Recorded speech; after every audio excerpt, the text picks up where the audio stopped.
Hi guys! Magandang gabi! Welcome back pa dito sa Gandara SRU channel for showbiz update. Andito na naman nga po akong muli, nagbabalik ang nagmamaganda ninyong kachismosang Kim Pao. Wala na nga pong iba si Gandara upang maghatid sa inyo ng latest update and fresh happenings patungkol kina Kim Chiu and Paolo Abilino.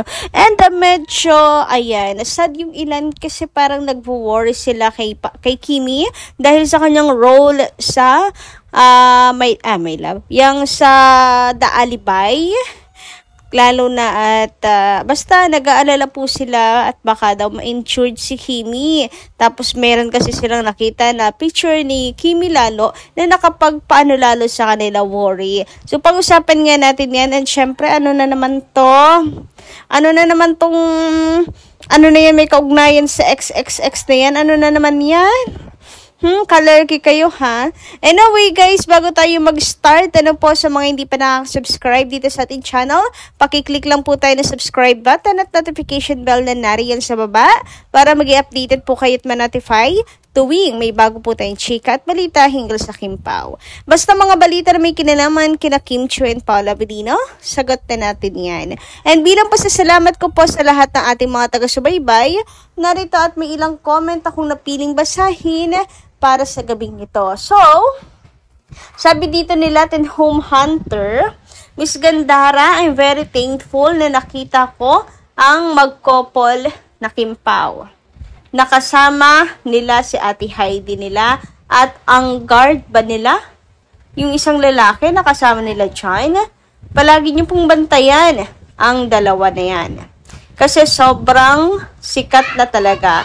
Kaya maraming inggit. Kaya Kim Pao, mag-ingat kayo palagi. Nandito lang kami, lagi nakasuporta. Prayer is the best. And, prayer is the best. Anymore, anytime. Anong anymore? Anywhere, anytime siguro. God bless you. God bless you. God bless you both. So, ayan. Yes. Lahat tayo happy naman basta makita po si Kim and Paolo at magkasama.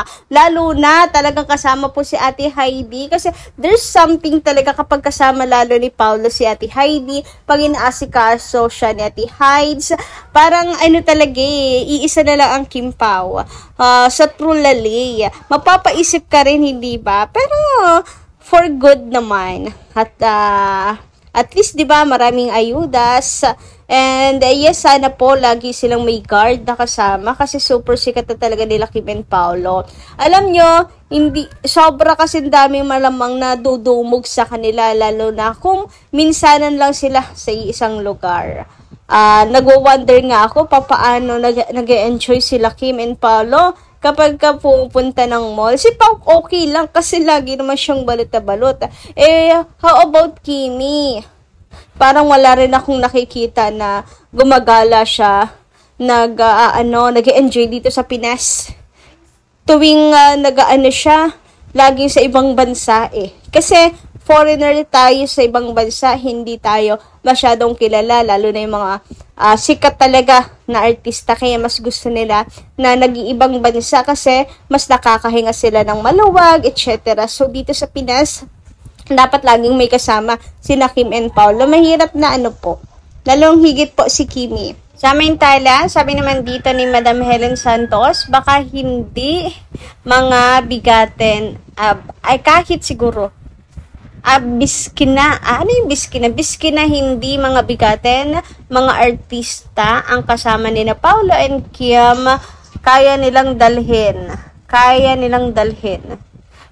Kayo mga basher ng Inglaterra, tumigil na kayo. Biski anong sabihin ninyo, or maski anong sabihin ninyo, wala kayong magagawa. Kasi sikat na sikat si Kim and Paolo.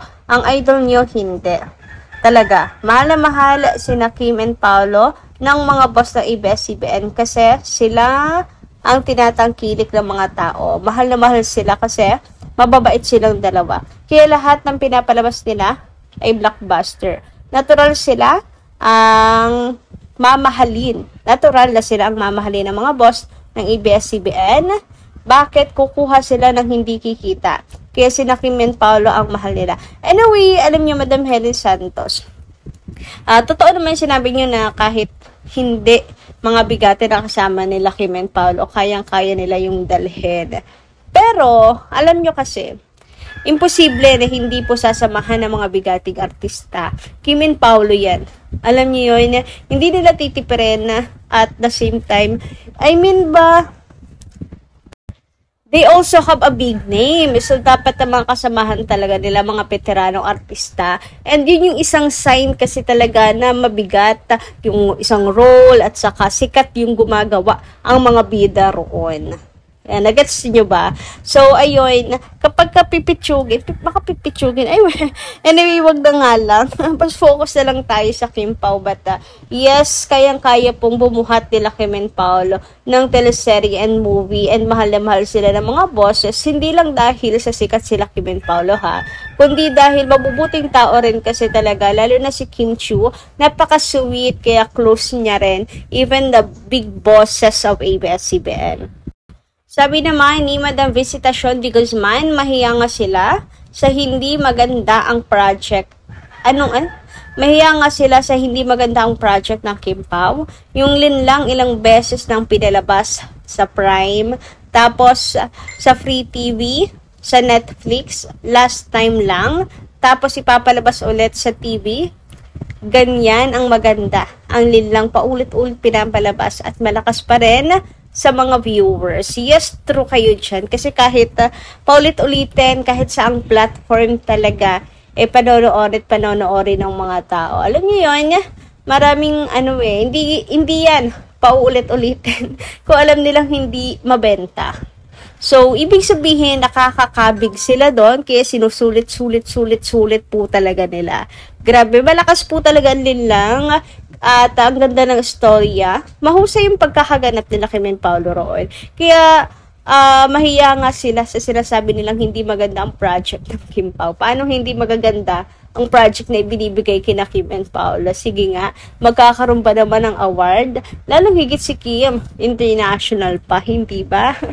Grabe, mga mema na lang po sila para, alam niyo yun, maanuhan ng Kim Pao, mabahidan ng kung ano man gusto na lang ibahid, nakadumihan, pero imposible po iyong mangyari. No po? Anyway, dumako naman tayo dito sa pinaka-main topic natin. Na-injured nga ba si Kimi? So, we all know naman na may pole dancing si Kimi dito sa kanyang new serye na The Alibi. So, may pa-pole dancing and medyo mahirap-hirap yan because, syempre, kinakailangan niya ng lakas at gracefulness sa pagsasayaw. And maaari, at di po natin kahit siguro saday si Kim, kahit siguro mahusay si Kim, maaari may posibilidad ang aksidente. Hindi po natin yan masasabi. Kaya, iba nagwo-worry for Kim. And tapos, ito pa yung kina-worry nila. Nakikita niyo ba yung tuhod dito ni Kim Chiu? Parang may, anong tawag dito sa inyo? Anong tawag? Basta merong ganyan sa tuhod. Ayan, tanong nila na injured ba si Kimi? I don't think po, baka yan ay lang, para hindi po yung hips and yung tuhod ni Kim Chiu. So, kasi nga, medyo, yan yung yumaya po sa pole, di ba? Kaya meron sigurong paganyan. So, don't worry guys, mukhang wala naman nangyari. And sure na ma-update yan agad-agad kung may nangyari nga kay Kimi. Katulad before na-update na si Kimi, emergency, nasa ambulance. So, yeah, don't worry guys, pag-pray na lang natin, of course, yung safety ni Kim Chiu. Samantala, dito naman tayo sa picture ni Paula Avelino sa likod. Ayan, yung naka-white shirt nakasilip sa likod ni Kimi. Bakit daw parang mayroon siyang pagkakahawig dito kay Gerald? Dito sa picture niya na to, hawig kay Gerald. Gerald A. Grabe naman nga yun. So, anong ginagawa ni Gerald A. dyan? Bakit naman siya mapapabisita sa set ng The Alibi? Kakatawa yung iba. Pero, yeah, parang nilalaro nila si Paul. Hindi ko alam kung nilalaro lang si Paul Avelino or talagang gusto lang nilang isingit yung tao dito para masabing kay Kim, may project, etc. Hindi ko alam yung pero siguro naman nilalaro lang. May pagkakahawig daw dito kay Gerald. Ang layo naman po parang. Siguro dun sa pagkatingala niya, ilong. Parang ang layo din eh. Hindi ko nakikita si Gerald dyan. Paano yung nakikita si Gerald dyan? Saang anggulo? Saang anggulo? Grabe kayo ha. Talagang sa dinami-rami. Kay Gerald pa talaga. Grabe naman talaga yun. Anyway, ayan, tawanan na nga lang po natin yan. Imposible naman na mapupunta yun doon sa set ng The Alibi. Anong gagawin niya doon, mga be? Grabe naman yun. Anyway, yun na lang muna. Natuldukan na natin yan.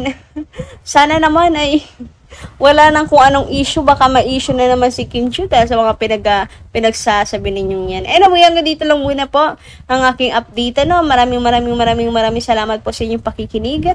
And kita-kitsa lang po tayo sa mga susunod ko pang chikas. Don't forget to click the subscribe button and notification bell para maging updated ka sa ating next chismis na masasagap. Yun lang.